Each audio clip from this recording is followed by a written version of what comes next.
Ah ben, il faut s'entraîner, ça c'est une chose, mais bon, j'avais pas normalement, prévu d'arriver à ce niveau-là. Je suis venue à l'athlétisme parce que, comme ça se faisait beaucoup à l'époque, il y avait le prof de gym qui était aussi entraîneur, et voilà, le lien école-club a bien fonctionné.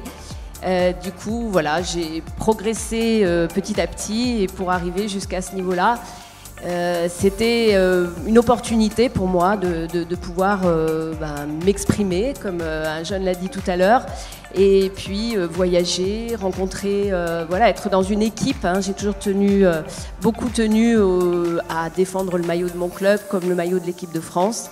Donc ce sont des moments exceptionnels. J'ai jamais eu de grosses blessures. Bon, la course à pied est moins traumatisante que d'autres sports. Mais non, oui, j'ai eu. Alors bon, ça fait partie quand même de la carrière. On a beaucoup de bobos, en tout cas, beaucoup de petites blessures, voilà. Mais bon, voilà, c'est aussi l'apprentissage de pas non plus s'arrêter pour quelque chose qui finalement n'est pas si grave. On apprend aussi à gérer justement un peu les bobos. C'est vrai que les jeunes ont du mal à aller à la compétition. Et pour moi, c'est très formateur, donc j'essaye déjà de leur donner cette envie. Mais c'est un événement de marche nordique qui aura lieu à Saint-Étienne-des-Oulières, dans le Beaujolais, les 22 et 23 juin, donc le week-end de la fête de la musique. Ce sera aussi la fête de la marche nordique, et ce sera aussi... on veut que ce soit aussi convivial, on veut créer une belle dynamique autour. On a l'ambition d'avoir au moins 800 personnes qui viennent pour la première année, et avec un repas le samedi soir terroir. Je crois qu'aujourd'hui, les hommes et les femmes veulent faire du sport peut-être sur le terroir, dans les territoires, et sur ces épreuves qui sont des épreuves parfois extrêmement physiques.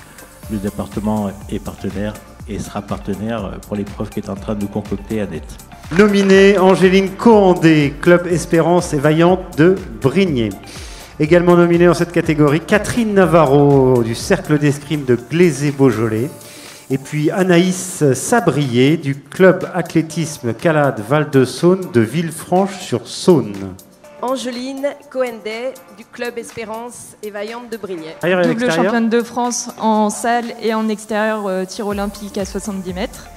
Et une médaille en équipe de France aux Jeux méditerranéens par équipe, la médaille d'or. Alors là, je suis en train de préparer pour début d'année prochaine une étape de Coupe du Monde qui aura lieu à Nîmes en janvier, et des sélections pour les championnats d'Europe. C'est un emploi du temps bien chargé, mais le tir à l'arc, c'est une passion, donc j'y prends toujours du plaisir à aller m'entraîner. Voilà, bien écoutez, moi je suis particulièrement fier de ce trophée. Il y a qu'une chose, c'est que c'est un club qui a beaucoup de trophées, et je vais être obligé d'agrandir mon bureau pour les mettre.